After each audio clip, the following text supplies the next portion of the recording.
Oh. What the? Good timing with you. Oh. I didn't mean to. The acting. Really getting into it.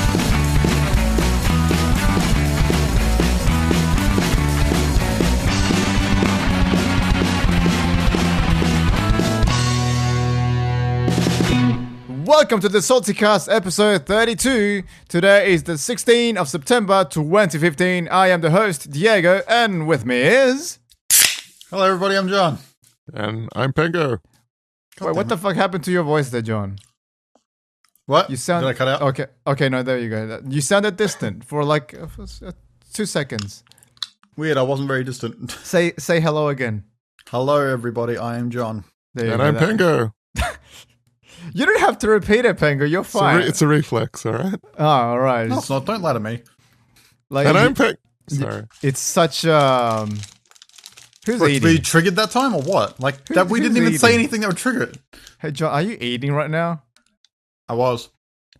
I could hear the paper on the container of the... Oh, you piece of shit. I hate you so much right now. Alright, let's start over. All right.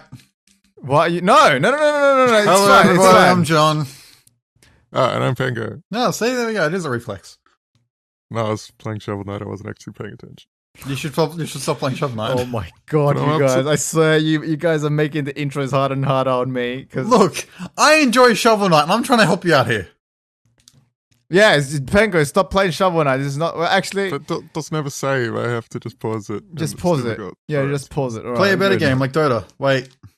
No, I uninstalled it. Yeah. Don't You play had Dota. to uninstall it, eventually. didn't you? I did. So, but what... Did you uninstall it because you were worried that it was taking too much of your time? Or just because you got bored of it? Like, tell me the thing that you did. Because I was annoyed at it and it was taking too much of my time. So you did do it to prevent yourself from going back, huh? Oh, yeah. It's an addicting game. I remember those days. And I don't know why, because it's not even... I don't like it. There's so many things about it that are, like, The classic signs of a Dota addict. They don't that like are it. not like Street Fighter that make Yeah. it bad. There's no jump button. That's probably the biggest failing of the Dota. All Are the there any movements- MOBAs that let you jump? I'm curious now. I don't know. Well, There's a lot of those sort of hybrid-y, MOBA-y. I don't think so. because then again, games. there aren't any MOBAs that have any sense of verticality to them anyway. So. There's sort of class-based shooter, MOBA-y hybrid games. You mean character-based? Ah, you. Yeah, oh those. God, not this again. Whatever you wanna Not this call it. again, John. I haven't mentioned please. it once since that week. Yeah, but you mentioned it now, and you made me remember straight away. You triggered that memory from within. I'm sorry. Does Smite have a jump button? It does. You're right. There we go. There you go. Does it really? So Yes. and that's not a character-based, it's a god-based. No, Yeah. it No, does it not. doesn't. No, it does It not. doesn't? I'm sorry. I Thor thought just it happens did. to have an ability that lets him hover in the air and then get like smacked down with his hammer. But that's I mean, not yeah. If actually you want to jumping. look at abilities that leap, there are a few MOBAs Yeah. that have champions that leap, but But not it's a not- dedicated jump. exactly, Yeah, but it's not a spacebar Rubik jump. can- I imagine that Yeah. would be annoying in Smite when you have to aim all your attacks and you can just jump over it. You're right. Mm. Reminds me that's what I'm worried about with Tekken Cross Street Fighter. Is I throw a Hadouken, they can just sidestep it. Be interesting to see how they handle it. It's still in development for like So the it- 5th or 6th year. I'm still looking forward to it. So I'm curious. I guess that's why the whole jumping thing is only strictly left for like mouse-driven games, like Overwatch, for example. Or, I mean, Overwatch is going to be a MOBA in the end, isn't it? Kind of. I think it's going to be more Team Fortress 2, not MOBA. So wait, how does Team Fortress 2 work? Because I've only played There's, that once. there's multiple modes. Like there's objective-based modes. There's just team modes or whatever, team deathmatch, etc. From what I've heard about Overwatch, though, I think they've said this in the past that they're Yeah. going to avoid modes like TDM and actually do things that require like teams working together. Which reminds me of that Hunger Games game. Then Project Knoxville. Yeah, Project Knoxville. There you Yeah. go. I think Blizzard said something about wanting to avoid like the saturation of TDM in their game, so which is a smart move because every new shooter that comes out that has TDM, that's all that gets played. which sucks. Oh yeah, you're right. Like, even with Call of Duty Advanced Warfare, I had that problem. Like there are modes I would love to play in Advanced Warfare. Yeah, but that was the only mode that actually had Yeah. people playing them. All the other ones, you would have to wait for an hour, and still you wouldn't get anything. Like, Yeah, people love TDM. there's no variety. That's the problem, and it's when it's community driven, it's kind of a problem. And it's not for lack of trying either. It's like, hey, we have all these cool modes. Like in Advanced Warfare, they had a mode called Uplink, which is pretty much you had like kind of a spherical ball thing. You had to run it to the goal. It was kind of like a weird esports kind of mode in whatever. You had a ball and there was a goal. Speaking of running with a ball, I played. There's no running in that game. No. What do you mean? There's driving, no running. Oh, I played Rocket League. And? I liked it. It was fun. It's super cool, right? Have you got your mariachi hat yet? No. Oh, God damn it. I'm probably not going to wear that. I don't like it. I don't like mariachi hatches. But there's two mariachi hats, though. There's like your typical sombrero hat, which is kind of boring. And then you have like this cool red-laced mariachi hat, which I really like. I refuse to change it, man. The thing I did with my car, I just changed the color. I just made it look like the Super Weird Bros. Gave it that sweet teal and like pink or red stripes, whatever. Yeah. What do you mean, I like my car either blue or orange. I like keeping it the two colors. With a hat. With a hat. And like, they stat track how long you've been using the specific add-ons on your car. They do nothing. It's just, how long have you been using this mariachi hat for? Really? Yeah, and I think I've used both the mariachi hat and the heart for about 15 hours. I like that mariachi hat and heart combo. It works well. So what, you just keeping it out of loyalty kind of thing, just to see those hours rack up? No, it's just the combo I like my car looking like. I don't know, the way you worded that just seemed like, I just want to see those hours go up with those two items combined. They just have like stat tracking on that stuff for some reason. Don't know why. Ah. I know that for the car, like they stat track the wins on the car bases that you have. That's because like there's one specific car that unlocks after a certain amount of wins on each car, I believe. But fuck that. I'm sticking with. I used to have the X Devil, and now I'm on the DLC car, the Takumi or something like that, and I'm sticking with that. I don't know. I like to stick with one style for the videos. I want the mariachi hat. But hang on. I have a question about the cars because there's quite a few in this selection, and you unlock quite a few more the more you play. Actually, I was quite pleased with that in the game. The game starts rewarding you really quickly. They reward you like a lot. In my first match, like all I did was score one goal and that's it, and the rest was just fodder. I was there, like it's almost as if I wasn't there. But they reward you a lot per match. Yep. At least in the start. I don't know how it is for you now, but in the start, I just got so many things to customize my car already. It's only because I'm like level 24. It takes so long to level up now that it's slowed down. But even then, after I level up, I still get more stuff. So it's a per level basis kind of thing. Yeah. It's it might be a per like milestone reach with like, maybe you got 50 goals and you get this thing. I'm not aware. But usually I got awarded a whole lot for like those first 20 levels. Okay. And there's a lot of stuff to unlock, like whether it's just different flags. That really encourages you to keep on playing the game. Just like little rewards here and there, little trinkets that you get. They announced with the new Rocket League. Really made me happy. Season 1 in Rocket League just launched last week. And they announced that if you manage to get in silver or gold or platinum, which is the top 100 players in the world, you get a cosmetic item only available to those people in that season. So what? Okay. So if you reach that milestone and then you drop down, would you be able to keep said item? But if you're not in silver, gold, or platinum by the end, no. So it's like when the season ends. So when they go to season 2, if you're in silver, gold, or platinum, you get the item. And then you just keep it forever. And then you just keep it, yeah. Okay, fair enough. So you need to be able to resist the season. Yes. I suppose. Yes, you need to stay that for the entire season. Yeah, okay. I don't know how that's going to work for people that just get to silver and then just decide to not play anymore. But I want to see how high I can get. Like, I think how they explained it was silver gets one thing, gold gets another thing, and obviously platinum gets something different as well. I feel like it should be silver gets one thing, then gold receives the silver thing and a gold thing, and then platinum gets all of it. Yeah. That could be a cool thing, yeah. Like reward tiers kind of thing. Like the more you get, well, the better you are, the more you get kind of thing. I think Call of Duty's only done it once, but they did it in Advanced Warfare as well. Like if a certain amount of like people got to a certain rank, they got like this Celtic advanced warfare armor, and it looked fucking sweet. Yeah, I appreciate content being rewarded for those with skill. Well, yeah, it kind of makes you try to get better at the game, and appreciate it more. Yeah, I'm not doing so hot in Rocket League right now. I didn't have a good week last week. Is that why you sounded almost dead? No, it's because I pretty much woke up like 5 minutes earlier. So by the way, John put out a video, Rocket League episode 4. Go watch it. He has the most depressing "Hello everybody, I'm John" I have ever heard. It's a weird juxtaposition. He gets better though. He gets better. Yeah. But Jesus Christ, that greeting, holy fuck! You just sounded like you were gonna die. Just like, die in a few seconds. Yeah. Well, like I was literally still waking up because you were playing Metal Gear for most of that day. Because when I went to bed, I was looking at my friends list and I saw you playing it. Yeah. And I went to sleep and then I woke up and I just left Rocket League playing. So if you saw me playing Rocket League, probably most of that time I was asleep. And I woke up and you were still playing it. So I'm like, all right, I should probably record this. I'm not exactly used to like the UI in the PS4 yet. Yeah. Considering how. So like I don't really spy on people. It's not hard to spy. No, I just don't do it because I'm not used to it. That's all. Yeah, I mean, I only have like 3 people of my friends with that are often online. So it's like, oh, who's online? Oh, it's this other reviewer playing Metal Gear. Let's see if I can finish it before him.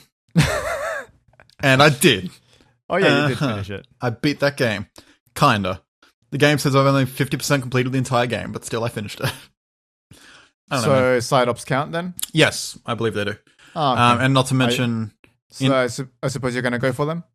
Yeah, to a certain point, because I feel like people say that a huge story thread is left there. It's just left unanswered when you finish that game. And they are correct. But I'm thinking that I've done 48, 49 side ops, and there's 150 something. So I feel like that maybe that stuff is probably going to get resolved in the side ops. So I'm probably going to go through some and unlock more and see how that goes. But I got my first S triple pluses, guys, and they're pretty cool. So, hey, there's that. Nice. Yeah. But yeah, I finished Metal Gear. Awesome. I won't spoil any of that stuff. It is ridiculous and Metal Gear is fuck, and I love it. Still 5 out of 5. So, absolutely. Yeah, I was about to ask. Oh, you were about to ask it? Sorry. Oh. Pango, you stole it from him. How dare you? I'm sorry. Yes, it is. I won't say anything. Absolutely 5 out of 5. Anymore. I'll quickly sum up my feelings on it. Quickly, I'm going to be concise here. The weird quirkiness of Metal Gear is not the focus on story anymore. That is, the story has been reeled back a little bit to be more not down to earth, but serious, self-serious. But you did spend a lot of time listening to the audio. Oh, absolutely. Because that's like there is a lot of stupid stuff in the audio tapes, but it's mostly there's critical story information in those. And where you sort of see the weird, wild world of Metal Gear Solid is in the gameplay, where you can balloon sheeps and then have decoys blow things up and all sorts of shit. So, yeah, that game's great. Go get it. Maybe when it's on sale. So you are pleased with the end that you got? Yeah, I can see a lot of people seeing it as a total fucking cop-out, though. But, like, going through all these Metal Gear games, it is just as Metal Gear as I want it to be. It is ridiculous. It is fucking awesome. Does it have a new game plus? It just lets you keep going. Yeah. Well, yeah, there's side ops to do, so... Yeah, and also, like, Metal Gear Solid 5 is not the last in the timeline. Like, there's still story events that go on after that game. So it's like, yeah, there's going to be... They have to leave it open. They have to leave it open. They can't, like, kill off Big Boss at the end or anything like that. Because after this, it's Metal Gear 1, right? Yes. So they actually... Straight to NES. They actually lead, like... They reference directly to Operation Intrude N313, which is the mission in Metal Gear 1. Oh, God, yeah. But yeah, there's like a direct reference to it. It's like, okay, so they're setting up the plot for Metal Gear. But it's like, yeah, it doesn't go into any of that. It's like, okay, here's the wink and nudge to the next game in this timeline. And there you go, it's done. But it is glorious. Yeah, I mean, that's good. That's the best way they could have done it. They can't end it conclusively because the story just doesn't finish that way. I definitely see people going, nah, that's fucking stupid. But it's like, Kojima's done this, like, done very similar things in many of his other games before. So it's like, it's Kojima as fuck. It is Metal Gear as fuck. It is lovely. It is fantastic. I don't know what else to say about it. I'm near finished Dragon Age Origins after so many months. I started that game last year. Yes, it was like early last year. Jesus Christ, man. That was a long hiatus. Holy shit. You know what you need to do? What do I need to do? Put that game back on hiatus and finish Metal Gear so we can have that Metal Gear spoiler cast. But I'm so close to finish. Yeah, I'm in the blight. I'm in the war. And then finish it and then finish Metal Gear in a week. Yeah, Get no sleep. Just do it 7 days straight.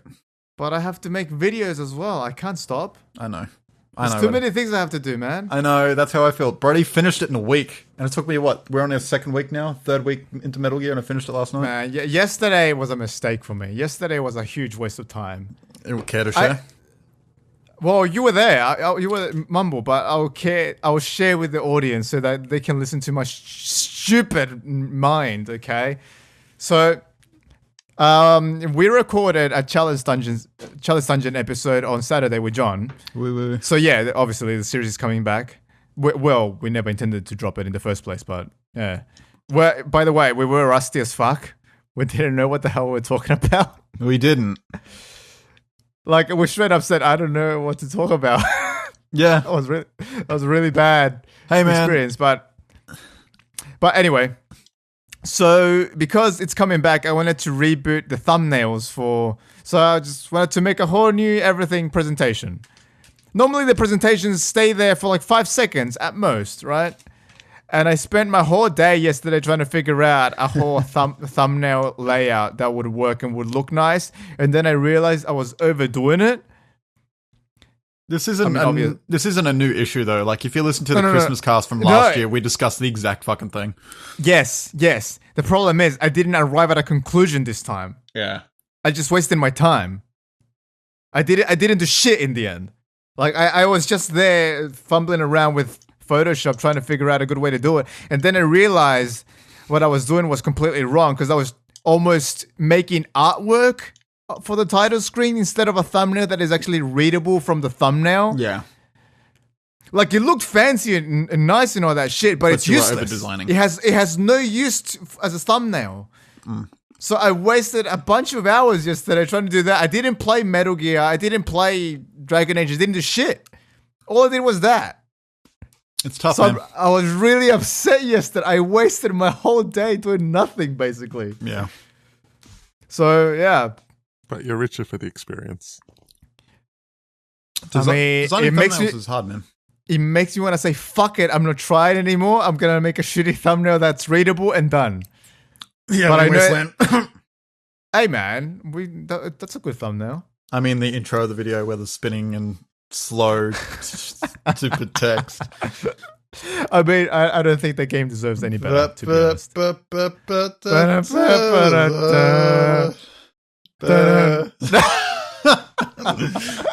Right in sync. Anyway, perfect. So yesterday I wasted my day trying to improve something that I guess doesn't need improving. I don't know what I should do. And it's not even a popular series anyway. Oh, fuck it. I'm just going into like depression mode here. Nah. Cheer up, me. Let's do this. Hey, Pengo. Yo. What are you doing? You haven't said anything. I was playing Shovel Knight. Are you serious? I'm checking my Steam friends, motherfucker. And if you're still playing it, I swear. Oh, thank God. Even if I'm not playing it, I need to pause it because it doesn't let you save. Yeah, you said you paused it. Yeah, I did for a while. Oh, okay, good. Anyway, that's my story, and that's John's story. And I've been doing a bit of game dev. Huh? I've been doing some game dev. Actual game dev or the game dev? I've been doing actual game dev in Unity, doing programming. Oh, okay. What are you working on? I'm working on a game codenamed Ash and Lime, which is a rhythm playing game. Oh, the rhythm one. Okay. Yeah. So I started making a sort of level editor, which was way too complicated for what I needed. Oh, God. I made this whole UI thing just so I could select a couple of points. And I'm like, this is ridiculous. I could do this so much easier than just simplify it. So, yeah, ended up going back on a whole bunch of work. But it's making progress. All right. When is the estimated date of completion? 2025. All right. Right? All right. Not bad. Hopefully sooner. All right, then. Is that it for the intro or what? Some news just popped up into my radar I wasn't aware of until right now, so I'll say it right now. Go ahead. The Binding of Isaac Afterbirth is now available for pre-order. So, hey, there you go. I was not aware of this until right now. Is that like a sequel to Binding of Isaac? It's an expansion to Rebirth. Not interested. No jump button. Forget it. Anyway. No shirts, no shoes, no jump button? Yep. Okay. Shall we go for Super Lightning News, my people? We can. Oh, what do you mean we can? Do you have something else to add? No, I'm just saying we can. Like, you're just being whimsical. You're just going, I could do that. Yeah, sure, why not? Just We keep could do that, talking. or we could just stop this podcast and go eat again.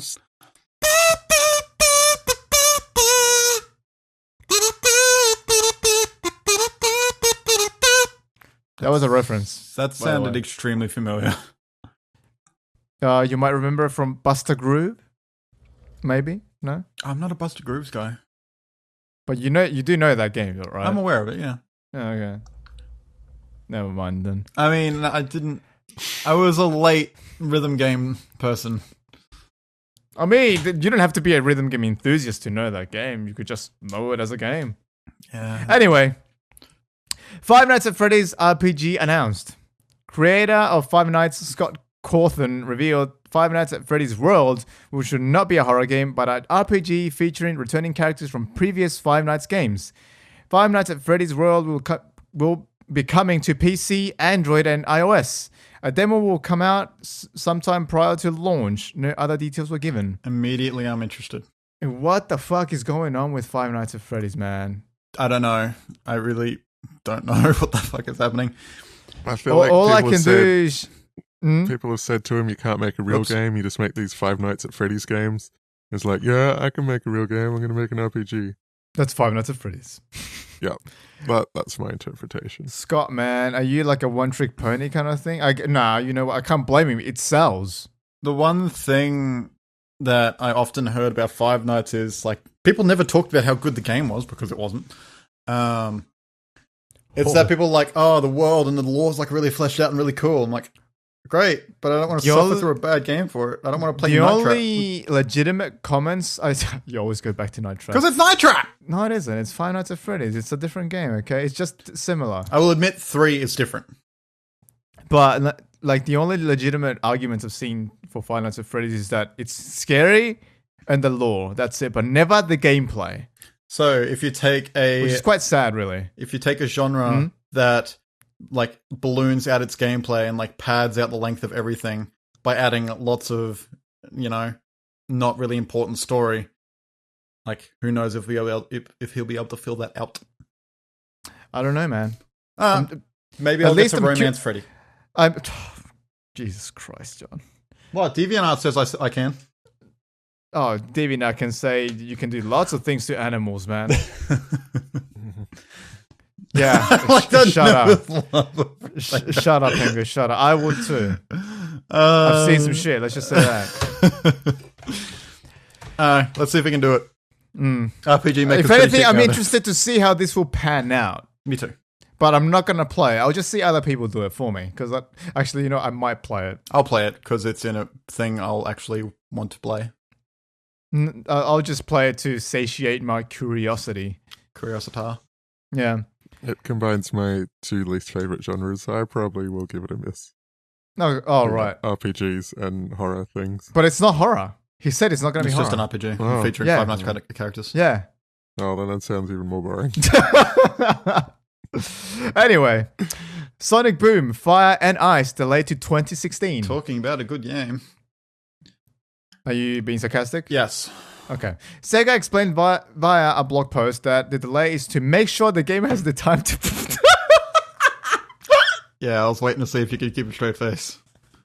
has the time and polish needed, the developer said. Yeah, you better make sure it works this time, fuckwits. I mean, that's what Sega like gave their pre-announcement of this announcement quite a while ago. Yeah, saying that was- that they're not going to rush things to market. Oh Yeah. my god. So, I guess they're doing Good, that now. good. They learned their lesson. Yeah, it only So- took Sonic Boom to make them realize it.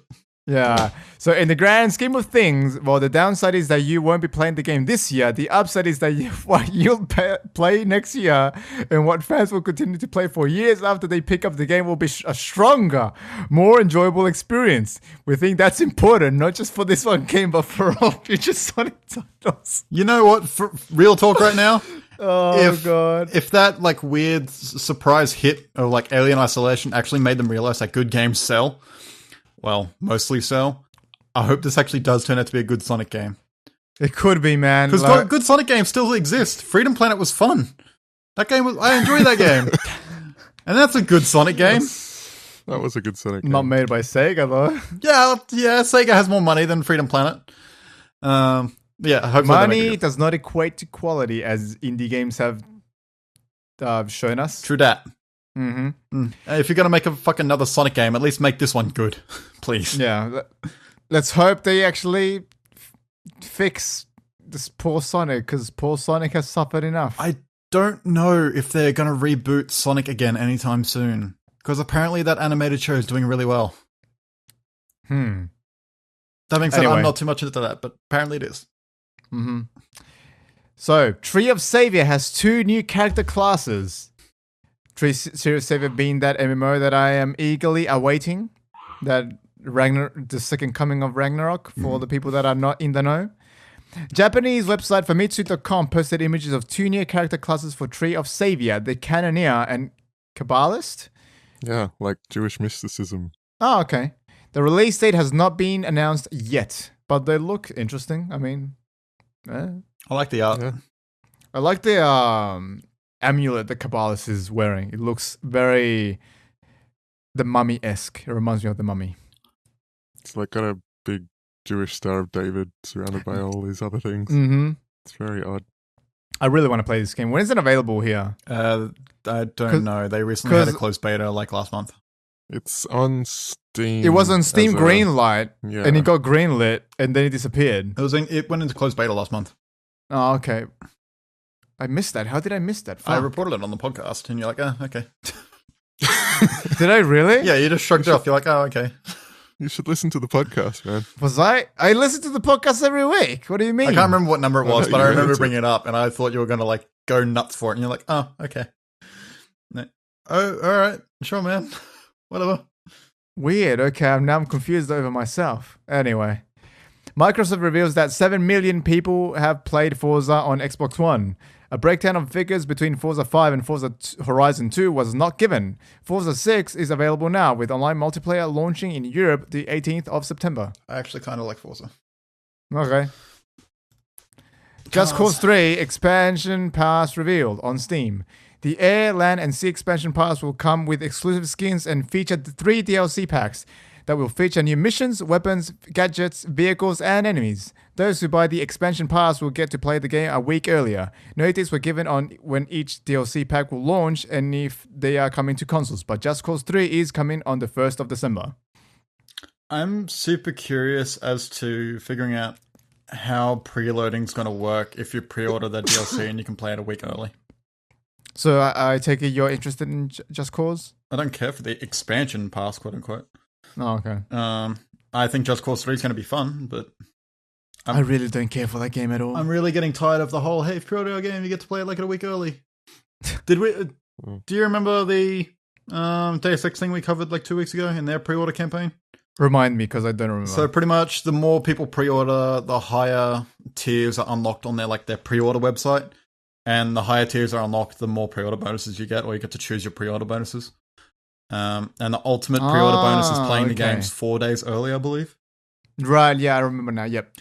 And it doesn't have any kind of like numerical value on their gauge or anything like that, because as if they don't want to say, hey, we didn't reach this goal because not enough people pre-ordered. So I want to know how that's going to work out. It's pretty strange. Yeah. It's kind of shady. I don't like it. Yeah, I don't like it either. Whatever, man. Maybe they just don't want to reveal how much money people have spent on the game. I would reveal their sales statistics. I bet if they blow that thing through the roof, they would happily announce it. But until then, no, it's just going to be a vague little meter they have on the side. Yeah, that's the thing. They just want to show big numbers to impress everyone. Obviously. Meanwhile, we're just going to have this meter that means nothing. It's one of the. I can just imagine the boardroom meeting where that idea came out where it's like, let's do this great thing like Kickstarter and get everyone excited, and someone's like, okay, but let's not put numbers on it. Yeah, because we have investors and they get a little nervous at this stuff. Yeah. That being said, they're not the first one to do it. Like, Tales of Zestria did it on Steam. And Steam has a whole system for it. It's like, oh, more people pre-order, the more stuff that's unlocked. But, whatever, man. It's already happened. Anyway. I haven't checked on that. Yeah. Need for Speed PC delayed to 2016. PS4 and Xbox One versions will run at 30 FPS. Ouch. Ghost Games has delayed the PC version of the game to address multiple concerns the community has had in the past, while also increasing the visuals that they can deliver on PC. At Ghost, we're united by one common passion: to deliver the best Need for Speed experience possible, and at every step of development process, we're guided by our community. Man, I've heard those PR words so many times. They're happening more and more often. To deliver the best XX whatever, you know? And we're listening to I hear community. that. I hear that. Yeah, I hear that so often, but now I'm just desensitized to that phrase now. It was weird to see Microsoft do it and lead up to the Xbox One. We listened to everyone's requests. Yeah, you better have, because nobody's going to buy the fucking thing. That shit was broken, and the community said why it was broken, and they had to listen, or else it was going to go down the shitter. Yeah. I wonder how many people got fired for that. Part of the conversation includes hearing from our PC community that an unlocked frame rate in Need for Speed is a massive priority for you, and we fully agree. To deliver this, we've made the decision to move the PC release date to spring 2016. Ghost Games will also make all content updates available offered to console players at that point in time available to PC players from day one. So that unlocked frame rate thing, yes, audience, we agree with you. We will give it to you. Yes. That unlocked frame rate thing, I think I know what caused that. I forget what. I think the last Need for Speed that came out was Need for Speed Rivals, which was the launch Need for Speed for Xbox One and PS4. And the PC version, when people tried to unlock the frame rate, it just doubled the speed of the game depending on what your frame rate you could run it at. Oh no! So it's like, oh, let's unlock it to 60. The game ran at double speed, and people went nuts. Has it been a recent thing to really this 60 FPS? It's this generation thing with people like, we have better hardware after 10 years. You should be able to do it. Because even like Apple TV launch, they said 60 FPS, like that phrase was used. Marketing people have got their hands on 1080p 60 frames a second, and they don't want to let go because they see how much of a reaction it gets. Yeah. And same with beta. Evolve. They went further than beta, like get into the big alpha. Like, fuck off. This thing isn't in alpha, it's launching in 2 months. This reminds me of Tomb Raider back when it was 1080p on PS4 and some weird 900 something p on Xbox One. And like people went nuts over that resolution. And that's still kind of happening, but apparently, according to Microsoft, now it's more about Now it's more about FPS and less about resolution. Yeah. I don't know what else to say about it, man. Like people, whenever it pops up, and it pops up still pretty often. Because I think that's the case with Just Cause. Don't quote me on that. I think it's always a topic of conversation. Let's just say that. Like, it gets mouths talking, I suppose. Yeah. But like what I said on the previous podcast we were on, like, as they get better with this hardware, things are going to look better, and they're still going to stay at this resolution in this frame rate. And it is happening. Like Forza 6 looks fucking beautiful, and I think that's 1080 60. I think. Haven't played it yet. Looking forward to it though. No, anyway. People like their frame rates. Super Smash Bros. Wii U and 3DS getting Super Mario Maker level. The level will be available on the 30th of September and will cost $2.50 each. Or players can buy both versions together for $3.50. I like the fact the level changes every time you start it up. Okay. I think that's pretty cool. Rashid is Street Fighter V's latest brand new character. Yoshinori Ono said that Rashid's fighting style takes cues for parkour, and he mixes it with his unique ability to harness the power of wind. What do you think of him, Pengo? I like that he's a character that sort of movement based. His abilities make him fly around in different directions and diagonal directions and things. I forget. Is this the guy that can wall bounce? Yeah. Yes. There we go. And it has that weird scout down his eye. Yeah. Probably the second male character that can wall bounce. And also the second character from that area of Afghanistan, I think it is, or Pakistan or something like that. Mm. But who else is from Afghanistan? He's from Afghanistan? Oh, Oh no, or I forget. He's from that Middle Eastern region, I think. But who else Yes. is Middle Eastern? One of the characters from the original Street Fighter. Oh. So, that's one thing I saw floating around. Still don't have an Australian character. Come on, Capcom. Yeah, because we want one of those. We're just going to get Whole Horse from JoJo. Oh, Sure. God. Just a dude wearing a hat, speaking in a funny accent that isn't Australian. Struth. Oh my God. I hope that God. if there is ever an Australian character, I hope they don't go Struth. Unbelievable. Well, bring it on, mate. Unbelievable. Please don't. EA shuts down Flight Control, Real Racing, and 21 other mobile games. Both games were hits by Australian studio Environment, which was acquired by EA in 2011. Despite selling millions of copies, the games will no longer be available on the App Store. Why? It's very sad. Maybe Well, it's they're like old maybe they games. just can't support the newer hardware or whatever, or newer OSs or whatever. They just don't want to. I think there's new versions of those games. Isn't there like Real Racing 6 or 7 out right now? Yeah, probably. Like mobile But games still- iterate very quickly. Yeah, but they're still the classics. It's kind of sad that they're just taking them off the App Store, so you can't see what some of the original hits on the App Store were. Yeah, Konami took down Metal Gear Solid Touch, which was one I really enjoyed back in 2009. Huh. I need to know if Tap Tap Revenge is still up. PS4 price drop in Japan. The price drop will happen on October 31st, and when converted to US dollars, it will go from roughly $334 to $292. No details if price drops will be happening in other regions, of course. I doubt it because there's been like lots of price drop stuff in America that have been fluctuating with the Xbox. I don't know if Sony will do it over here because they still have the market lead by far. And There's no even reason for at them to their do it. current price in Japan, that's still like a hell of a lot cheaper than it is in Australia. Yeah. I think the biggest problem Japan has is that its former gamers are actually going to mobile. Like mobile's the place to go in Japan apparently. Yeah. So, and that's what they're competing with. They're not competing with Xbox because Xbox is out of the equation over there. It's there, but nobody wants it. That reminds me of those pictures of the Xbox One launch in Japan, and it was barren. Yeah. Yeah, where they had like a long, like they'd set up this long queue area. Yeah, and there's, it was three there was people in it. no one. Oh my Yeah. God, it was it's so funny. I think this was the 360, but they're designed for the 360. I think Microsoft came out and said, so we can appeal to the Japanese market because they like this look of console. It's like, well, that obviously didn't work. Sorry, guys. I think their main appeal over Nice there try. is to Japanese people who are into American things. Yeah, and even then, PS4 seems to have that market covered now because they're the main source for third parties to go to now. Like, Yeah, I think Destiny's a big thing in Japan. I bet Kojima has an Xbox. Probably. There was actually a picture I saw of it was a meme picture of somebody like linking Asians to anime or whatever. It's a meme. But the first thing I noticed in the picture of this Asian dude screaming at a TV with anime on it was the fact there was an Xbox 360 on his desk, and I doubted the authenticity of the picture immediately. Probably wasn't Asian at all. Yeah, so I'm like, you sure? Yeah. I have a one-track mind. Of course you do. Danganronpa 3 announced, coming to PS4 and PS Vita. That's it. No other details. Yeah, they literally showed a logo. Here you go. StarCraft 2 Legacy of the Void coming November 10th. Opening cinematic revealed. And you can find it on YouTube if you just look for that. That shit is really And cool.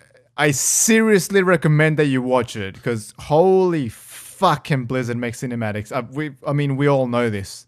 Yeah, they still got it. I don't know if They've they been make the the masters cinematics of in-house, do cinematics for years. So do they make the cinematics in-house, or do they get like Studio Blur or something to do it? Because I wasn't sure of that. I don't know. Yeah. I mean, it looks They have like the money to standard hire Studio quality Blur. for Blizzard. Yeah. I would feel like they would have a team making cinematics 24/7, Yeah. but I don't know. You said you don't like storytelling in RTS, right? RTS games, yes. I would- Nor MMORPGs. I want to give you my Battle.net account, and I want you to try StarCraft 2, because that does storytelling a little differently. A little. It's just that I don't like the RTS gameplay style with story. It just, Well, the big thing it's about... so not personal when you play an RTS because you just play this god figure that creates everything and you just send troops. It's not very. There's no a real attachment to anything in those games. That's the thing. Like, I don't, to give you no the investment base in the story. idea, in StarCraft 2, in Wings of Liberty anyway, because that's the only one I've beaten. In fact, it's like they have the general stuff, and when you're in a mission, the situation changes. Like, oh no, this is happening to the map. We better do this. But the actual storytelling stuff, there's a hub where you get to explore your own big commandership and stuff like that. You just go to different areas and talk to different people and have dialogue choices and whatnot. And that's how they handle. Not bad. That's how they mostly handle their stuff like that. Like they have full-on cutscenes when you go back to the hubs and whatnot. Okay. But I'd be interested in seeing how you do it because, like, I remember really enjoying the storytelling in Wings of Liberty, even though it was 5 years ago now. Yeesh. I mean, the most I've enjoyed an RTS story is Warcraft 3. Yeah, fair enough. Another Blizzard game. Another Blizzard game. I just had a quick look for Blizzard cinematics, and it looks like they did do them in house. Okay. From what I could find from 5 years ago, but so I assume they still do. Yeah, I mean they definitely have enough time in between developing the games to make these things. It'll be ready when it's ready. I feel they must have a dedicated team. And there was a bunch of TGS trailers. Yay! We all watched them, obviously. Yep. And so the first one, 10 years after its original announcement, Koei Tecmo's Nioh has returned, coming 2016. Nioh was announced in 2005 for PS3, but little to no details of the game came out until 2010, where it was revealed that Team Ninja had taken over the development of the game. The only thing I remember of this game was a thumbnail on IGN in 2010. Like I don't think I've ever seen this game before, so yeah. This trailer is the first I've ever seen of this game. And the just... first impression it gave me, by the way, Dark Souls. Oh, really? Yeah. Like when I saw the dark gritty world and the warrior just walking about the place, I thought, oh, this looks strangely like Dark Souls. Yeah, like the way it runs and stuff as well. But then the combat came in and there was like, oh, okay, there's like fancy parrying. And then that made me think more of Chivalry. Oh, yeah, I could see that. Or For Honor. Witcher, because you're a white-haired guy with a sword. Okay. It's a Team Ninja game. It looks like a Ninja Gaiden game. Yeah. But yeah, it looks stylish as hell. I love it.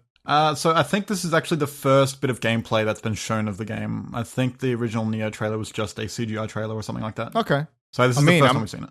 I am pleased with what I saw. It looks very action-packed. It looks like it's skill-based. It looks pretty. A dark and gritty world with lots of interesting designed monsters. Yeah, I forget the thing exactly, but Neo's based off some kind of famous Japanese filmmaker's unfinished script. So okay, I can't remember the exact name at the moment, but yeah, that's what it's based off. Oh, that's interesting. I'll give you it later. So it might be someone you're familiar with. I don't know. I don't watch Japanese movies. Interesting bit of trivia. I don't watch Japanese movies either. Okay. I just watch cartoons. Yeah. So yeah, I am curious about this game, if anything. Let's hope it comes to the West. Oh, right. All of these games might not make it to the West. Right. Oh, that's sad now. I'm sad now. Okay. Rip Yakuza.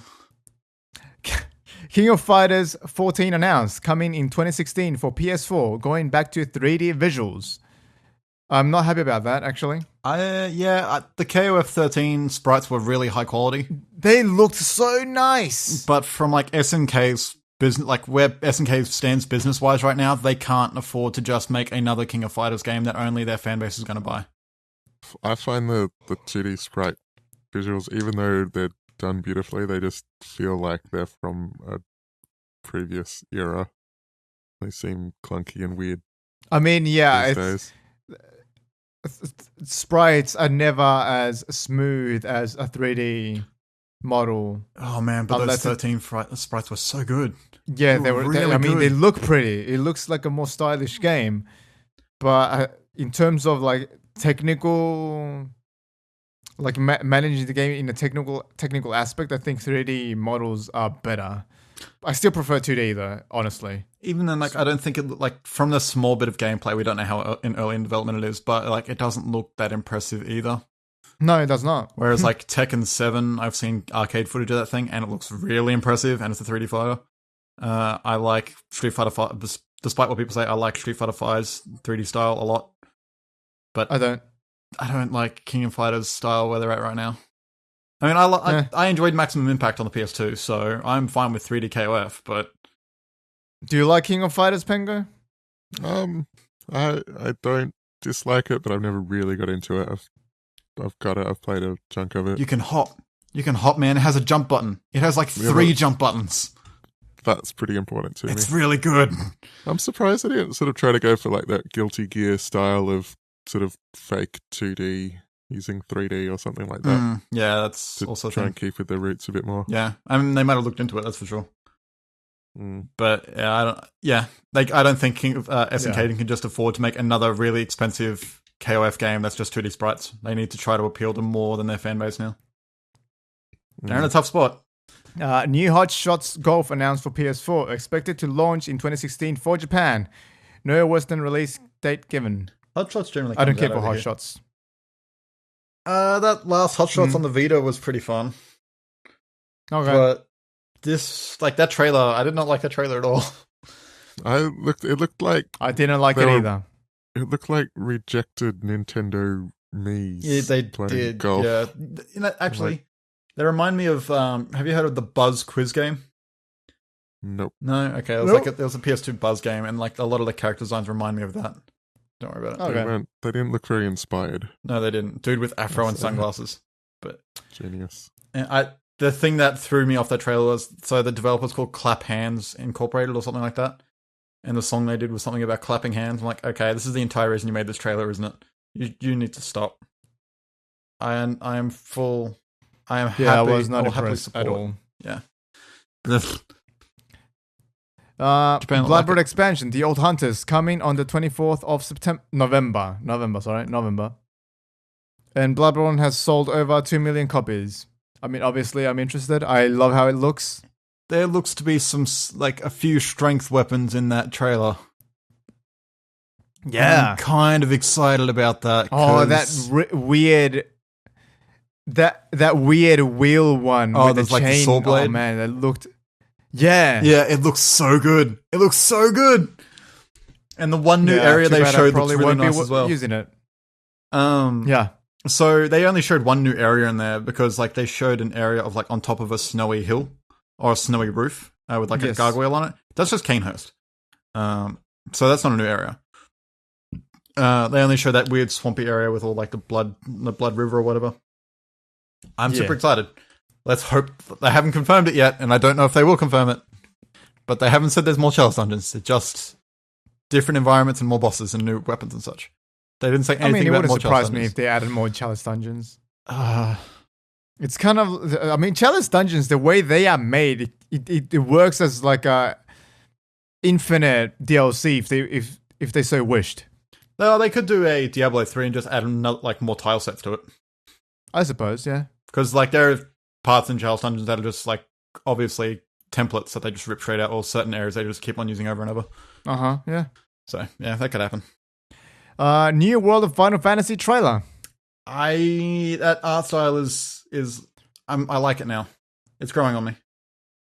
I am completely indifferent to this. It just looks like an RPG with, like, a weird quirky stacking mechanic. Otherwise, it's pretty generic. Do you think it will, as they said, this World of thingy is more to get new people into the series? I don't know how that would work, honestly. I think the art style, like, could be indicative of that, but the way it plays is just it's just like the turn-based system of old, but they've added a quirk to it with the stacking mechanic. So, in my opinion, I think more, like, traditional Final Fantasy fans should enjoy the gameplay, at least. I don't know about the visuals, but there seems to be plenty of, like, just fan service in it with the Warrior of Light right at the end and whatnot. And lightning. And come on, man. I wasn't implying anything. I really wonder if Square thinks Final Fantasy fans like lightning. I really wonder. Well, No, I wonder how the Japanese think they fans... liked lightning. Oh yeah, they did. They I think at a certain point they compared her to Cloud, and in sense of personality, they're completely right. Absolutely. But yeah. So, even fans compare it to Cloud. But anyway, yeah, I don't care for this. Whatever. I think it might be cool, but it's going to be like $40. Gravity Rush 2 announced. Gravity Rush Remastered coming to PS4 December 10th. February 10th for the West. The 3 original DLC packs for the original Gravity Rush for PS Vita will be in the remaster as well. I am super excited about this because the world in Gravity Rush is super cool. And I really don't care for Gravity Rush at all now. I used to, now I don't. I don't know why. I still don't like Cat's design, but I really love the world in that game. I love it so much. And it does look pretty cool. Oh man, it looks kind of like a Mirror's Edge meets anime meets lots of crazy stuff. Like you see in the trailer how they're just flying through the air. That just getting around the city by manipulating gravity and going through the air is a lot of fun. But it's when it starts demanding precision movement on a Vita that was really tough to do. So with a full PS4 controller and they get that to work somehow, I am looking forward to playing it. And Gravity Rush 2 looks super pretty, so I'm excited. I think that's cool. I didn't expect that. Yakuza 6 announced. Original Yakuza being remade in Yakuza 5 engine called Yakuza Kiwami. The remake Yakuza Kiwami will include a new scenario and system. It will be available on January 21st, 26th for Japan. No other details were given about Yakuza 6. And no Western release either. Poor John. He really wants Yakuza. I really like the Yakuza games. I really like them. All I gotta say is Yakuza really know how to dress. Man, they look stylish as hell. Super slick. Those games are so fun. Some of them have come to the West, right? Yeah, like we've gotten Yakuza 1 and 2, and I think I didn't play Yakuza 1 and 2, which is why I want the remake to happen here. But the big thing about Yakuza 1 and 2 is they got a lot of huge Hollywood voice actor talent, or like big actors to do the voices, and it fucking bombed. So they spent a lot of money and it just went down the drain. So that definitely discouraged them to bring 3 and 4, and we got 3 and 4 years later on the PS3, like 2 or 3 years afterwards. Then they released Yakuza Dead Souls, which was like, hey, what's the worst part of Yakuza? The gunplay, so let's make a game around it, and that bombed, and then dissuaded them from releasing more games over here. So then we didn't get Yakuza 5, 0, forget the Japanese Edo period one, and now I don't think we're going to get Kiwami or 6. Wah, wah. It looks like such a high production game. It seems surprising to me that they wouldn't bother. Apparently they're pretty popular in Japan. They're really popular. But we are getting 5 sometime, quote unquote, this year as a digital release, which sucks. But whatever, at least we're getting it. Yeah. New summer lesson trailer for the newly renamed PlayStation VR, or as we all used to know it as Project Morpheus. Yay, summer lesson. Apparently they're still making it for some reason. And now there's a blonde chick, a Western blonde chick. Yeah, I wonder if this is still just going to be a demo. I'm interested in this. I like it. Yeah, I mean, it'd be a cool, like, software demo, like how the Wii had, like, Wii Sports or whatever like that. But oh yeah, I don't know if, like, maybe that English one is just there to settle for the Western audience, maybe, but I doubt that. I don't know. I want this thing to be in public hands, but I don't think it will be. I don't know what the purpose of this thing is, though. That's the thing. Yeah, well, the way it's summer lesson, character communication, technology demo. Yeah, don't give me that. Like, come on now, that's ambiguous as fuck. Yeah, that's what they call it. So that's why I doubt it's going to be a thing. If it is, it's going to be a free download on PSN Store. It's like, hey, check this thing out with your new Morpheus headset. It's like fucking Metal Gear Solid: The Phantom Pain tactical espionage operations. Yeah, what? Come on now, but that's really cool. I mean, no, I'm not saying it's not good enough. I'm just saying that tactical espionage operations does not equate to the Phantom Pain. No, Come on now. Well, that's not what they changed that for the Phantom Pain. It used to just be called tactical espionage action, which still doesn't make sense. But hey, yeah, I whatever. know. Yeah, I'm defensive of Metal Gear. Talk to announced. That's it. No details. Go watch the trailer, I guess. Have not played Tokiden 1. Apparently that PC port's not good, so I don't know if I will.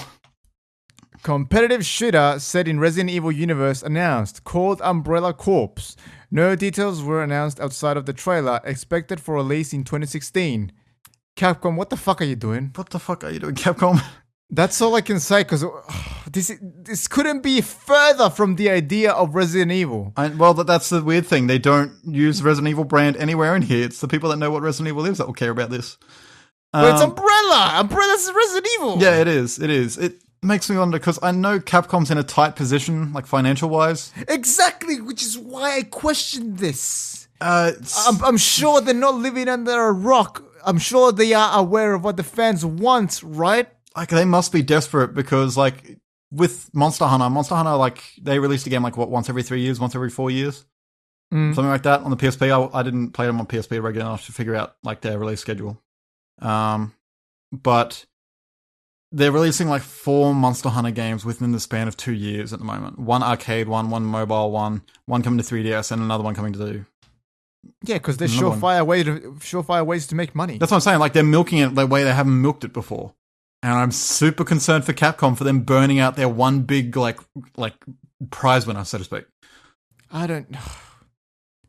I'm super worried, and this only makes me worry even more.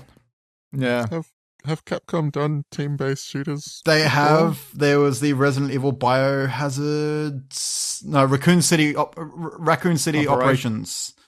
Yeah, I Which was remember a co-op mission-based game and a multiplayer. It had a competitive multiplayer mode, and it wasn't good. Wait, it had competitive okay. multiplayer? It did have I didn't know competitive multiplayer, yes, and there was different modes. Okay. I think one of them you got to play as Nemesis, that. Huh. but it wasn't good. Man, So I hope they learned their lesson. And this looks super free to play. So yeah, now that you say that, yeah, it does look kind of free to play. I don't know. Capcom do free to play? No. they haven't yet. But they're obviously showing like interest in trying out new business models, because we have God the knows new...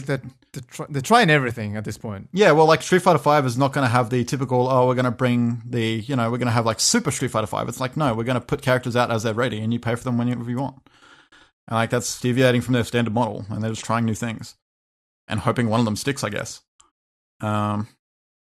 But I'm super worried for Capcom. Who knows? This might be cool. Like, there seems to be some cool things in there.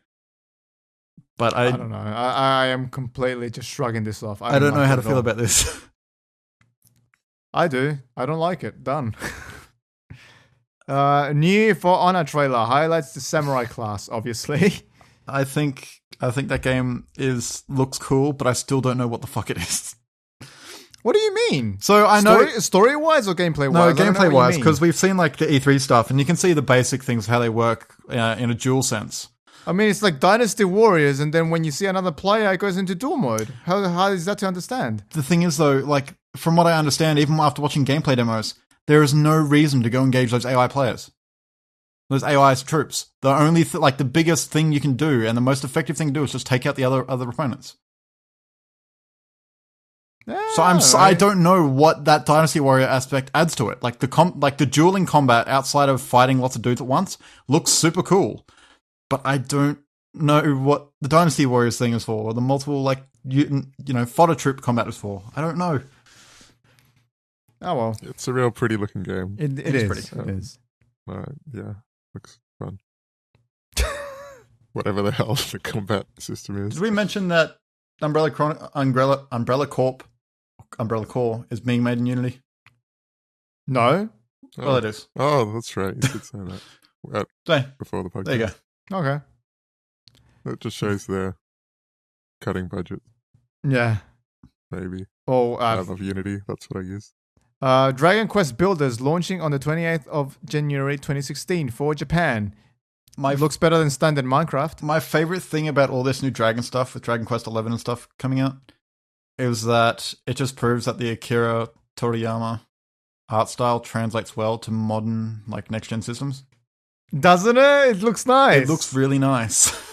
I like yeah, how it looks pretty. I like it how looks like a prettier Minecraft. looks like it at least has an overarching goal, which I know Minecraft added later, but it's like straight from the get-go. Hey, do this thing so you can fight the Dragon Lord. All right. Yeah, well, Seems like they have Minecraft an was in-game an mode. alpha game, Yeah. and beta, and all that. And they added the Ender Dragon. Wow, I just realized Dragon Lord, Ender Dragon. That's very close. Yeah, they obviously added in at some point, but it felt very slapped together. Yeah, we'll see. Yeah. Does Minecraft have a big following in Japan? I honestly don't know. Good question. I have no idea. That is a very good question. I don't know. It's like what I think about Destiny. When I'm thinking about how much they're promoting Destiny in Japan, I really think there's a big Japan following in Destiny. Big Destiny following in Japan. New Star Ocean Integrity and Faithlessness trailer launching in Japan February 26. Yeah. They made the environments look good now. I've never played a Star Ocean game in my life. The new Star Ocean trailers they showed the past few months, all the environments looked super low quality, and now this one it looks okay, and those character models still look really good. The newest thing is that I think this is new, but they have 7 people in combat now, where it used to only be 4 or 3. I can't remember. It's been a long time since I played Last Hope. But I'm not a fan of the characters. Oh, yeah? The designs. Do you like the quality of the character models at least? It seemed pretty high quality for the models. Oh, the quality, yeah, I suppose. I thought they looked really nice. And lastly, a Dark Souls 3 trailer. And holy shit, does it look fast-paced. It looks like Bloodborne paced, yeah. I'm super excited. Yeah, it's super close to Bloodborne in speed. I'm concerned at this point. I'm really happy. Because, if I want speed, I got Bloodborne, so... I don't know. I hope that the careful and shield gameplay is still in Dark Souls 3, because this didn't show it at all. This just showed reckless attacking. It makes me wonder, because the thing about Bloodborne is there wasn't the weight system with any of your equipment, other than the weapons. That's just how they attacked. So it makes me wonder. Maybe in all the trailers we've seen so far, we've seen relatively fast-paced rolling and dodging and whatnot. Yeah. Makes me wonder if all the demos we've seen so far is a lightweight armor comparison to the heavy stuff you can get, maybe. That's all stuff we have to wait and see. But so far, I'm liking the looks because I like Bloodborne more than Dark Souls. So. Oh, and it's coming out on March 24, 2016. Okay, cool. Yeah, that's what the trailer says. Japan. Oh, in I Japan. think in the West it's 26th or 25th, something like that. I think. So how many of these games? So these were all TGS, Japanese thing. Yes, Tokyo Game Show. Mm-hmm. How many of these are going to be on other platforms? I don't think. How many are PS4 exclusives? That's a good question. Well, Dark Souls 3 isn't. That's for sure. Obviously. For Honor won't be. Umbrella Corps. Doubt it. King of Fighters won't be. No, actually, King of Fighters is PS4 exclusive, I think. I don't know, since it's TGS, they obviously focus, and the Sony thing, they're mostly focusing on, the Sony platforms, considering Xbox is almost non-existent over there. But for us, I think maybe 3 or 4 of these games are going to be cross-platform. I could see also King of Fighters 14 come into PC. Because they brought all those other King of Fighters games out on Steam, so they have the experience on it now. And one extra piece of news, we have a new Prime Minister in Australia now. Yeah, we do. Yeah. Cool. So now Abbott's out. Abbott's gone, thank God. You know the one thing I don't like about this? Mm. Thanks Abbott rolls off the tongue better than thanks Turnbull. Well, Turnbull was communications minister under Abbott. You're saying he started thanks Abbott? So we could actually blame him for the crappy internet and destruction of decent NBN. And now he's Prime Minister. I'm not a politician, politics person, so I don't know what this means. It's this dude with big ears that I generally don't like what he's saying is gone. Cool, but does that actually mean anything? Not really. This guy's voted the same way on every policy as Tony Abbott. So, from what I heard, he said he wanted to have another look at NBN, but otherwise, okay, whatever, man. Yeah. That's all we care about, so... yeah. I care about other things too. Yeah, but we don't talk about those issues. But we'll leave those for another podcast. That's all. All right, well, anyway, is it time Speaking of new heads... Is it time for correspondence? Sure, if you really want to do this to yourself. Wait, so are we skipping it over then? We don't have any correspondence. You know this. All right, we have no correspondence. Wait, I just got a new email. Okay. To check Twitter. Okay. God damn it, it's YouTube. Never mind. All right then, well... email us at gmail@saltycast.com. The pressures of not being famous at all. It's pretty tough. We miss you, skunk sad. people. And I'm mammalian people. And... I think it's because I started being more inclusive and allowing non-skunk people. Oh, we got too politically correct Yeah. for the podcast. Yeah, and everyone's like, well, not really specifically about us anymore. This ain't our jam anymore. Oh, well, I mean, yeah, write us, Gmail at thesaltycast.com, Or direct message us at Twitter, at Superweeb, and Facebook. Doesn't matter if you're a skunk or a raccoon or a dragon or a Be human. what you want to do. Be Be what what you you want wanna to be, be. Yeah. Yeah. that was pathetic. We are pathetic. Hey, come on, man, we'll be fine. Super news. The saddest correspondence ever. Wow. Okay. Um, And I'm super still news reeling from intro that. music. Oh no! Come on. Oh, there you It's go. not that bad, man. We've gone over our hour 10 mark. that's true. That's true. Hour.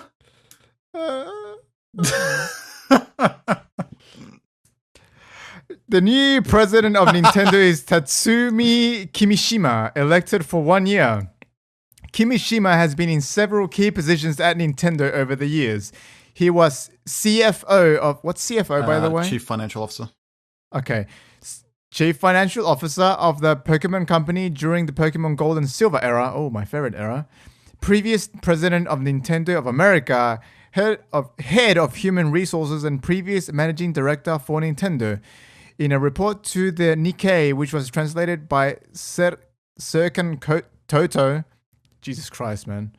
Kimishima revealed that as of right now, he's only elected as president for 1 year and does not know what will happen after that.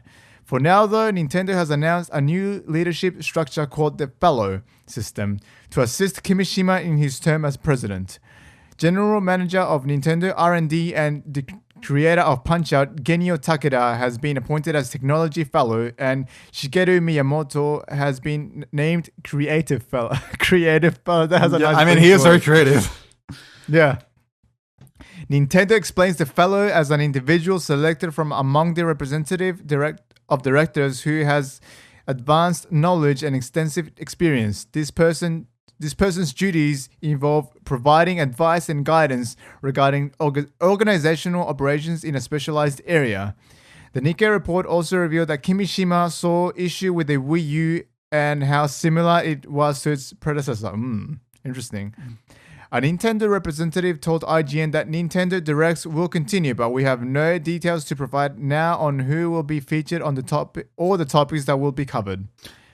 So I guess this man has some pedigree to his name. He does. And if he's going to be a president of a major company with lots of money, him working at a bank for 28 years also helps. Of course, yeah. Yeah, a lot of people were speculating this, and I think the translator for the Nikkei article, Toto, or Serkan, whatever you want to call him, I think he said this, don't quote me on this, but people are saying that he's only on for a year, so they have time to train up the younger people for presidency or whatever. Or they have some other candidates in mind that aren't ready for the role right now. And that's interesting. That could be it, that he's just holding in and while they do the NX transition. I mean, it would be nice to see some younger blood in Nintendo leading. Kimishima also said that he was like Nintendo's been very much a hiring from within the company. Yes. Kind of motto. Like there was the Yamauchis for many, many years, and Iwata was the first non-Yamauchi to take presidency. So I think Kimishima said he wouldn't be against hiring somebody from outside of Nintendo. So that's also a big change. But I don't know. I feel like that him only being on for a year to wait for the other people to get done or to go through. I think that's a wise decision. I mean, to take it slow, to really think about what they need to do right now. It makes me wonder, like, if the person that they have in mind or they're preparing to get ready for to be president, is another developer like Iwata, and they want somebody to be like Iwata at head again. Right, so they only know how to develop and not exactly how to lead a company. Yeah. Or maybe they're on another project right now in the NX that they can't be taken away from or something like that. Yeah, okay, I can see that. Yeah, and because like... I mean, who knows behind the scenes, so many things could be happening right now. Yeah, exactly. Like, Nintendo's in a very weird place right now with the NX and everything going through and losing a president at the same time. They are definitely in a weird transitional period. Yeah, I think Kimishima also said that with him being president, the company's not diverging from Iwata's plans with the NX. That's still going forward. Yeah. But otherwise, I can definitely see Nintendo wanting to push the whole, hey, I'm a developer at heart and businessman in the mindset or message again with somebody else. Yeah. Mm-hmm. And Kimishima does not seem like that kind of guy. I mean, Iwata was a very powerful figurehead, if anything. Yes. I think He evoked positive things in the gaming community. I think one of the big things that that was pointed out as well, that Kimishima's over 65, which is above the Nintendo retirement age. So it is looking more and more likely that he's just a stand-in for the moment. So who knows? Iwata was 55. Yes. By contrast. Yeah. So yeah, we'll see what happens. Good, best of luck, Mr. Kimishima. I have high hopes. He sounds like a promising person. I mean, he has experience in leadership roles, so yeah, exactly. He seems like a safe bet. Yeah. People were wondering if Iwata's assisting managing director, I can never remember his name. Ah, right. It was because everyone's like, oh, maybe it's going to be Shinshiro something. I should have prepared. Look, I don't remember. Yeah, I can't remember either. But there was someone else that people thought was going to take the place, and this guy took it. But I included the photo because Diego. Yeah, I wanted you to give the verdict. You are right. He does look like a kaiji character. Jesus Christ. I only say that because almost everyone in kaiji has a big schnoz. And boy, Kimishima, I don't mean to point it out, man, but you have a big nose. Yeah, there you go. That's all I have to say about it. And last but not least, Kingdom Hearts HD 2.8 Final Chapter Prologue officially announced.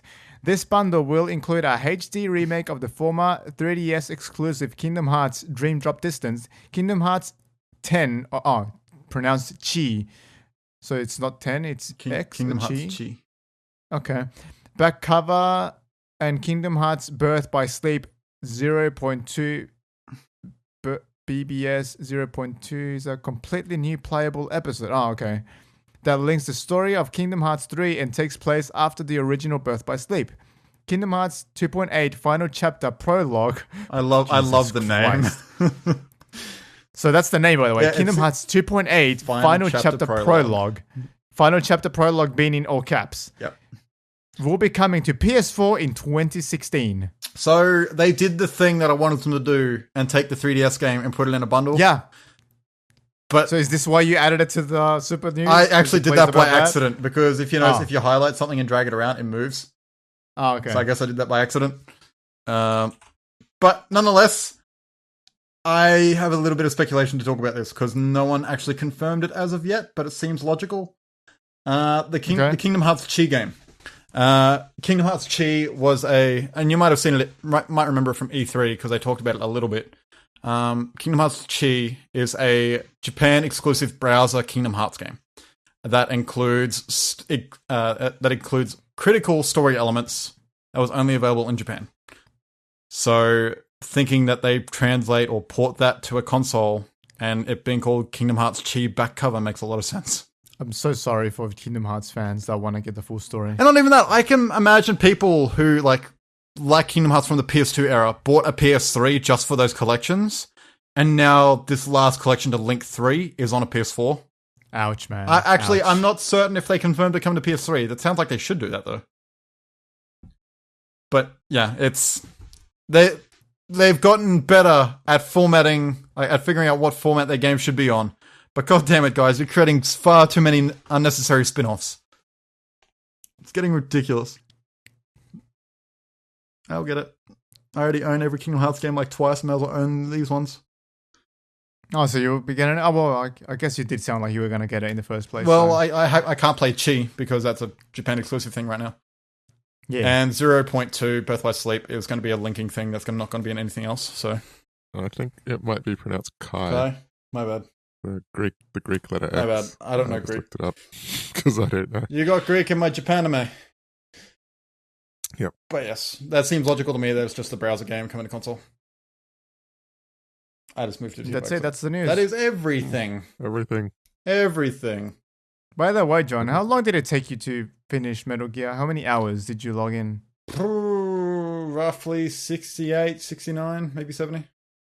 So an average of 70. Okay. Yes, around that. That's not bad. I started writing my review this morning. Oh, nice. I felt inspired after that ending. So where can we expect that review once it's done? I don't know, because I think I have to redo the SW reviews opening. So I will talk about it. If it's not done by next podcast, I'll talk about it next podcast. I don't know. I mean, like you could post it on Facebook or something. I could, yeah. I was actually thinking about doing the John's Gaming Journal. I've thought of an idea to do with it, because now I have a camera like you. That doesn't make me look like a piece of shit. I am thinking about doing a quick video on what I liked from Destiny and what I hated from Destiny the first year as a single player person. Sorry. Okay. Which is an important thing to me, because Destiny forces that multiplayer thing pretty hard, and it kind of sucks. Cool. What other videos do we have coming up, Diogo? Well, I released APB video today. Your Rocket League video, episode 4, which was released a few days ago. I'm gonna try and get 5 on Sunday. Okay, I am still working on Chalice Dungeons after yesterday's fuck up. I need to just get back onto it. And it's a creative experience, not a fuck up. Dude, it really made me upset. Okay, whatever. And we need to get a hold on and do more one-offs of just one-off games. Well, I may as well tell this that now, so I'm committed to it. Okay. The Evil Within is coming back on October on the anniversary, and I've been working on that piece by piece. Okay. And that will be up October. So that's going to be the final episode, I take it? We're just going to mash everything in one thing? It's looking like it's going to be 2, maybe 3 videos. Okay. Pengo, we need to play Neo Aquarium soon, okay? I haven't seen you mumble the whole week. That's why we haven't done it. And I couldn't be bothered messaging you. And just message me. I think I've told you this, I can't remember. We're coming up on the 1 year anniversary of Risk of Rain, which is technically our first super play. And I kind of want to redo that. Same. That would be nice. I would like to do also, what other games? Like, let's set up a few games that we could play during the week or so that we could record. Like, so that school holidays is coming up, so I'll be free. So, like, let's make people expect things so that we actually stay committed to them, right? Well, we don't know what games we could play yet, so we could. Well, Neo Aquarium, that's a surefire one. I think if it goes well, do you have any videos to do on the Phantom Pain? Other than the review, I think I've got some ideas. I don't know, like trying to brainstorm ideas, like because I saw Donkey's video on it, and I don't really like Donkey's stuff. But he posted Metal Gear Solid 5, and that was pretty much the exact thing I was going to do. Okay. That doesn't stop you from doing it, by the way. No, I'm trying to think of ideas. Because I know you. You've seen an idea that you thought and it's already made, and then that has stopped you from doing it. That doesn't need to happen. Yeah, I'm still in the thought process. I'm trying to think of what I want to do with it. Because the thing with Metal Gear is there's so much room for experimentation. You can do a lot of weird shit. And I'm trying to figure out what I can do with that. Like, the review is definitely an easy thing to do, because I have 26 hours of footage in that game. Yep. So I can do that. But one thing, if it goes well, one thing we could do is Goku and Trunks. Okay, yep. We could do that. Dragon Ball Xenoverse, yep. We could do that, depending on how well that works. We don't know how that works. What about Until Dawn? Until Dawn, we need to test that out. I think that'll be our test bed for how to sync up with each other over the internet. All right, we'll see that as well. Okay, so that's the plan for the week. Hopefully we can accomplish some of these things. Not for the week. That's just brainstorming ideas on a podcast. I don't know if we'll be able to do Xenoverse this week or Risk of Rain next month. No, not Risk of Rain. Look, a lot of ideas have just fallen off because we don't talk about them in an official way. So let's just set ourselves up for success this time around, huh? All right, or complete failure when we don't do it. Also, there won't be a Metal Gear 6, the one after 5, which is the one after 4. Won't be happening this week because I don't have any more footage. I thought you were going to say because Metal Gear 5 was the last one. No, I mean like part 5 of Metal Gear Solid. Yeah. Metal Gear Solid 1, by the way. Yes, so I don't have any more footage, and Jay's looks like he's going to be busy, so I don't know when I'm going to get that footage. So maybe something else will be happening. Who knows? I'll figure it out. Could I join you for that somehow? Yeah, we could. We'll try to figure something out, man. Because maybe we can do that other idea, the Until Dawn idea. Whatever, we'll see. We'll figure it out. Yep. All right. I mean, this was a short podcast because we didn't get any correspondence. I don't blame them for not. Who do I blame? Skunk and non-skunk people for not writing in. Anyway, yeah, that was Destiny news. that was the Salty Cast episode What's the Destiny 32. news? I hope you enjoyed it, and I hope that it was long enough for you. Sorry for making it short. Anyway, at Superweeb, that's the Twitter.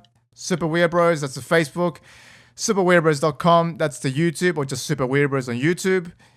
What else? I could read out all 120 characters from WWE 2K16. No, iTunes, Super Weird Bros, rate us. I feel like I'm begging for ratings at this What point, but about whatever. all 86 songs from Rock Band 4? No. Yeah. Which would just give us your top 20. I don't know. Keep going, Diego. All right. Are there any particular ones that stood out?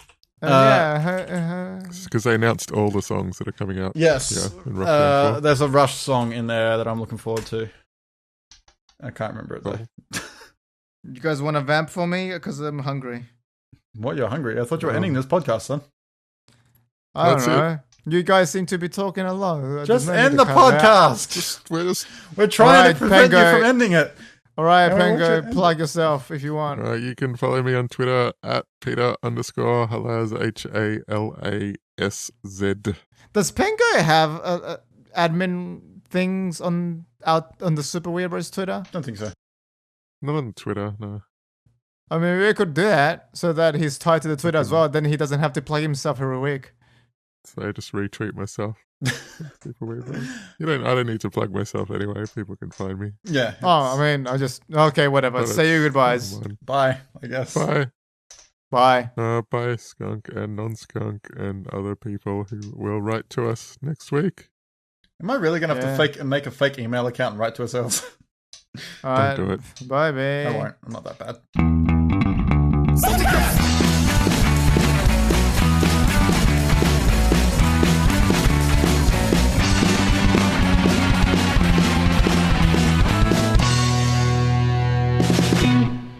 Did any of you say something funny yet? You're fucking funny, sharp. I hope so.